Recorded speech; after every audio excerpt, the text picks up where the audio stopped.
News18 JKLH के social media platform पर आपका स्वागत है। मैं आपके साथ साइमा परवीन। ऑपरेशन सिंदूर के बाद प्रधानमंत्री नरेंद्र मोदी ने देश को संबोधित करते हुए आतंकवाद और भारत के बीच एक लकीर खींच दी है। प्रधानमंत्री नरेंद्र मोदी ने साफ कर दिया कि टेरर और ट्रेड एक साथ नहीं चल सकते। वहीं जम्मू कश्मीर बीजेपी अध्यक्ष सत शर्मा और राष्ट्रीय महासचिव तरुण चुग ने भी प्रधानमंत्री नरेंद्र मोदी के रुख को पाकिस्तान के लिए एक निर्णायक संदेश बताया। क्या है पूरा मामला, ये रिपोर्ट देखिए। टेरर और टॉक एक साथ नहीं हो सकते। प्रधानमंत्री नरेंद्र मोदी ने पहलगाम हमले के बाद पहली बार देश को संबोधित किया और पाकिस्तान को करारा जवाब दिया। अपने 22 मिनट के भाषण में प्रधानमंत्री नरेंद्र मोदी ने पहलगाम हमला, ऑपरेशन सिंदूर, सीज फायर, आतंकवाद, सिंधु जल समझौता और पीओके पर बात। प्रधानमंत्री नरेंद्र मोदी ने आतंक के खिलाफ लड़ाई में 3 लकीरें खींच दी हैं। उन्होंने कहा कि अगर भारत पर आतंकी हमला होगा तो भारत अपने तरीके और अपनी शर्तों के साथ जवाब देगा। साथ ही कहा कि जहां आतंकी जड़ें होंगी वहीं जाकर सटीक और कठोर कार्रवाई की जाएगी। इसी के साथ उन्होंने 2 टूक कहा कि न्यूक्लियर ब्लैकमेल अब नहीं सहेंगे। ऑपरेशन सिंदूर के बाद प्रधानमंत्री नरेंद्र मोदी ने देश को संबोधित करते हुए पाकिस्तान को सीधी चुनौती दे दी। उन्होंने साफ कहा कि आतंकवाद और बातचीत एक साथ नहीं चल सकते और जहां टेरर है वहां ट्रेड नहीं हो सकता। यानी अब भारत की विदेश नीति का रास्ता मजबूती से तय है कि पहले पाकिस्तान आतंक का खात्मा करे, उसके बाद ही कोई चर्चा होगी। भारत का मत एकदम स्पष्ट है। टेरर और टॉक एक साथ नहीं हो सकते। टेरर और ट्रेड एक साथ नहीं चल सकते और पानी और खून भी एक साथ नहीं बह सकता। मैं आज विश्व समुदाय को भी कहूंगा, हमारी घोषित नीति रही है, अगर पाकिस्तान से बात होगी तो टेररिज्म पर ही होगी। अगर पाकिस्तान से बात होगी तो पाक ऑक्युपाइड कश्मीर पीओके उस पर ही होगी। जम्मू कश्मीर बीजेपी अध्यक्ष सत शर्मा ने पीएम मोदी के बयान को समर्थन देते हुए कहा कि जिस तरह पाकिस्तान 2 दिन की लड़ाई में घुटनों पर आ गया है तो ये साफ होता है कि पाकिस्तान के नेताओं के पास गीदड़ भभकी के अलावा कुछ नहीं है। उन्होंने कहा कि ऑपरेशन सिंदूर में भारतीय सेना ने जो जवाब दिया उसने पाकिस्तान को झकझोर कर रख दिया। पाकिस्तान मात्र 2 दिन की लड़ाई के बाद ही घुटनों के ऊपर आ गया। वो सीधे तौर पर दर्शाता है कि पाकिस्तान के नेताओं के पास गीदड़ भभकियों के अलावा कुछ नहीं था। न्यूक्लियर बम होने की बात कहते हैं, बहुत से नेता उनके कहते थे, बहुत से मंत्री उनके कहते थे कि न्यूक्लियर बम्स जो हैं हम लोगों ने ईद के लिए नहीं रखे हुए।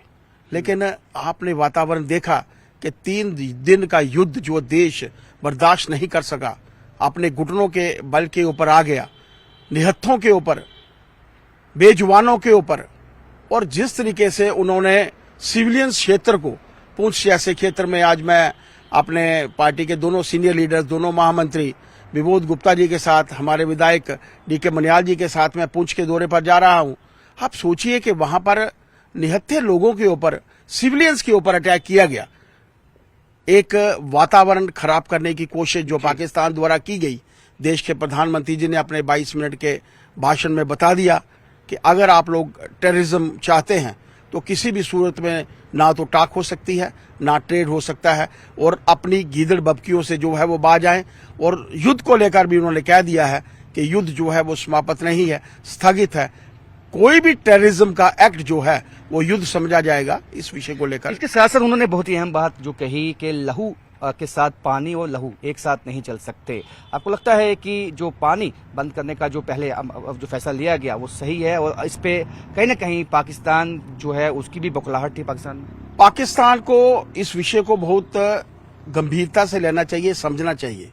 देश के प्रधानमंत्री जी ने अपनी बातों के माध्यम से उन्हें समझा दिया है कि लहू और पानी एक साथ नहीं चल सकते। टेररिज्म के माध्यम से वो हमारे निहत्थे लोगों का लहू बहाना चाहते हैं और आप समझते हैं कि हम लोग यहां से पानी जाने देंगे। और विषय पाकिस्तान के ध्यान में अवश्य आ चुका होगा। पाकिस्तान को इस विषय को गंभीरता से लेना चाहिए। मैंने कहा 22 मिनट का वक्तव्य 22 सदियों तक उनको याद रहेगा।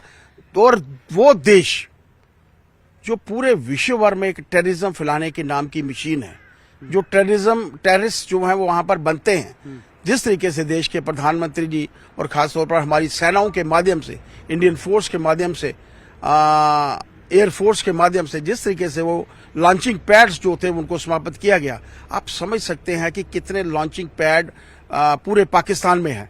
पाकिस्तान को इससे सीख लेने की आवश्यकता है। अगर पाकिस्तान चाहता है कि वो तरक्की करे, आगे बढ़े, दूसरे देशों की तरह तरक्की करे, तो ये विषय लेकर जो टेररिज्म का विषय है उसको समाप्त करना होगा। बहुत बहुत शुक्रिया। तो बीजेपी नेता शरद शर्मा, जिनका कहना है कि एक साफ संदेश जो है, सीधा संदेश पाकिस्तान को पीएम मोदी की तरफ से दे दिया गया है।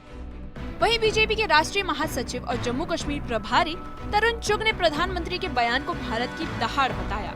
उन्होंने कहा कि ऑपरेशन सिंदूर कोई मिशन नहीं बल्कि न्याय की एक अखंड प्रतिज्ञा है, जिसे भारत ने साकार होते देखा। कल प्रधानमंत्री नरेंद्र मोदी ने देश के नाम संबोधन किया और साफ कर दिया कि पाकिस्तान को कड़ा जवाब मिला है और साथ ही साथ अब पाकिस्तान की न तो कोई ब्लैकमेलिंग होगी बल्कि उससे जो बात होगी वो आतंकवाद पर होगी और पीओके पर होगी। मेरे साथ ज़्यादा बातचीत के लिए हैं बीजेपी के जम्मू कश्मीर प्रभारी और राष्ट्रीय महासचिव तरुण चुग जी। जिस तरीके से प्रधानमंत्री ने कहा कि अब पाकिस्तान से जो है वो आतंकवाद पर बात होगी, प्रधानमंत्री नरेंद्र मोदी जी का संबोधन भारत के 140 करोड़ नागरिकों की सिंह गर्जना है। ये नया भारत है, शांति चाहता है पर आतंक के विनाश के लिए किसी भी सीमा तक जाएगा, ये संकल्प है। मोदी जी ने विश्व को स्पष्ट कर दिया, ना परमाणु ब्लैकमेल सहेंगे, ना टेरर के साथ टॉक और ना ही टेरर के साथ ट्रेड, नहीं चलेगा। और खून और पानी दोनों एक साथ नहीं बहेंगे। बात होगी तो केवल आतंकवाद और पीओजे पर बात होगी, इसके अलावा किसी विषय पर बात नहीं होगी। ऑपरेशन सिंदूर कोई मिशन नहीं, न्याय की अखंड प्रतिज्ञा है, जिसे दुनिया ने धरातल पर साकार होते देखा है।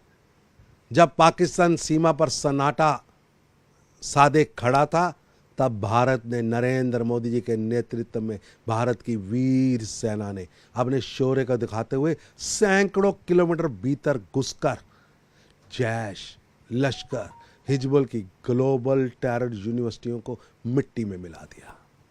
भारत की वीर सेना को शत शत प्रणाम है। लेकिन देश तो ये चाहता है कि पीओके जो है वापस आए और जिस तरीके से पाकिस्तान को हमने एकदम सबक सिखाया है उसको, वो कहीं ना कहीं जो है वो बहुत बड़ी बात है। पाकिस्तान थरथरा रहा है। भारत ने उसके दशकों से बनाए हुए टेरर नेटवर्क को, उसकी फैक्ट्रियों को ध्वस्त किया है और बता दिया है कि हम अंदर घुसकर जाकर मारते भी हैं और यूनिवर्सिटियां जो आपने बना रखी हैं, आतंकवाद की फैक्ट्रियां बना रखी हैं, उन्हें ध्वस्त करना भी जानते हैं। शिवसेना के जम्मू कश्मीर इकाई ने प्रधानमंत्री नरेंद्र मोदी के सख्त तेवरों का स्वागत किया। पार्टी अध्यक्ष मुनीश सहानी ने कहा कि अगर पाकिस्तान ने फिर पहलगाम जैसे हमले की हिमाकत की तो भारत उसे उसकी जमीन पर जाकर जवाब देगा। सहानी ने दोहराया कि पीओके भारत का एक अभिन्न हिस्सा है और आतंकवाद के खिलाफ इस निर्णायक लड़ाई में शिवसेना केंद्र सरकार के साथ मजबूती से खड़ी है। मेरे साथ इस वक्त हैं शिवसेना जम्मू कश्मीर के प्रेसिडेंट मुनीश सहनी। ये बताइए कि जो ये युद्ध विराम हुआ है, क्या आपको लगता है कि ये काफ़ी है या आपको लगता है पाकिस्तान पे भरोसा नहीं? देखिए, सबसे पहले तो पाकिस्तान ने जो है लगातार धोखा दिया है और ये इतिहास गवाह है। पिछले 77 सालों से जो है पाकिस्तान लगातार धोखा दे रहा है, भारत की पीठ पर जो है वो छुरा घोंप रहा है। मैं तो कहूँगा कि पाकिस्तान वो पूंछ है जो कभी भी जो है वो सीधी नहीं हो सकती। पर एक बार फिर हमारे प्रधानमंत्री जी ने, देश की सेनाओं ने जो है विश्वास जताने की कोशिश की है और युद्ध विराम की घोषणा की है। हालांकि देश के अंदर बहुत ज़्यादा आक्रोश है, कोई भी जो है युद्ध विराम से जो है समर्थन के अंदर नहीं है, मगर प्रधानमंत्री जी ने बहुत सोच समझ के जो है मौका दिया होगा। तो हम एक बार विश्वास करके चलते हैं जो कल देशवासियों को संदेश में जो है प्रधानमंत्री जी के जो तेवर दिखाए हैं, बिल्कुल उस पर विश्वास होता है। उन्होंने कहा है कि ऑपरेशन जो है सिंदूर अभी खत्म नहीं हुआ है, कुछ दिनों के लिए इसको स्थगित किया गया है। एक मौका जो है एक बार फिर सुधरने का पाकिस्तान को दिया गया है और ये ऑपरेशन सिंदूर, मुझे पूरा विश्वास है, अगर पाकिस्तान नहीं सुधरा तो और ज्यादा पूरी ताकत के साथ जो है पाकिस्तान को सबक सिखाने के लिए आगे आएगा। देखिए, हमारी तो मांग लगातार यही है कि पाकिस्तान के कब्जे के अंदर जो हमारा हिस्सा है, पीओजेके है, उसको जो है वापस लिया जाए तत्काल प्रभाव के अंदर। आज भी जो है आतंकवादियों के आका पाकिस्तान के अंदर जिंदा है, चाहे वो हाफिज सईद हो, महमूद अजहर हो और दाऊद इब्राहिम हो। इनको जो है जहन्नुम का रास्ता दिखाया जाए, तभी जो है लोगों के दिलों में जो आक्रोश है, जो पहलगाम के बाद, जो पुलवामा, उड़ी के बाद जो लोगों का आक्रोश है, वो आक्रोश जो है वो ठंडा होगा। इसके साथ साथ देखिए, लगातार पार्टी के हमारे जो राष्ट्रीय पक्ष प्रमुख हैं माननीय उद्धव बाला साहब ठाकरे, वो भी लगातार जो है हमारे संपर्क में हैं। लगातार फोन से जानकारियां ली जा रही है जम्मू कश्मीर के लोगों के बारे में के अंदर, और पाकिस्तान ने जो सीज फायर के अंदर एक बार फिर जो है वो तोड़ने की उसको कोशिश की है, छुटपुट घटनाएं की हैं, ड्रोन अटैक किए हैं उसको लेकर, और लोगों को जो नुकसान हुआ है, जो आम लोग, निर्दोष लोगों को जो नुकसान हुआ है, जो लोग जो है मारे गए हैं, हमारी मांग है कि उनके जो है परिजनों के में एक सदस्य को जो है वो सरकारी नौकरी दी जाए। जिनको आर्थिक नुकसान हुआ है उनको उचित जो है वो मुआवजा दिया जाए। तो आपको लगता है कि अब आर पार होना चाहिए? देखिए, बिल्कुल होना चाहिए। अगर सुधरने का एक मौका दिया है, मुझे लगता नहीं ये जो प्रधानमंत्री जी का जो शक है, शायद उनको अभी कुछ है कि शायद पाकिस्तान अब सीधे रास्ते पर आ जाएगा, उनका ये शक मुझे लगता है कि पिछले 2 दिनों में दूर भी हो गया होगा। उनके तत्काल संदेश के बाद भी जो है इस तरह की घटनाएं जो है पाकिस्तान की तरफ से, छुटपुट घटनाओं की जानकारी उनके तक भी पहुंच गई होगी, और मुझे लगता है बहुत जल्द जो है फिर दोबारा युद्ध का निर्णय ले लिया जाएगा और पाकिस्तान के अंदर जो आतंकवादी संगठन है उनको पूरी तरह से जहन्नुम का रास्ता दिखाया जाएगा। पीओजेके जो है वो हिंदुस्तान का वापस उसका हिस्सा बनाया जाएगा, तभी जो है जम्मू कश्मीर और पूरे देश की जनता का गुस्सा जो है वो ठंडा होगा। ऑपरेशन सिंदूर के बाद भारत ने सिर्फ गोलियों से ही नहीं बल्कि नीति और नीयत से भी पाकिस्तान को जवाब दिया है। प्रधानमंत्री नरेंद्र मोदी का संदेश एकदम साफ है कि अब न कोई खामोशी होगी, न ही कोई समझौता, लेकिन अगर पाकिस्तान ने कोई हमला किया तो करारा जवाब दिया जाएगा। Bureau report, news 18 JKLH।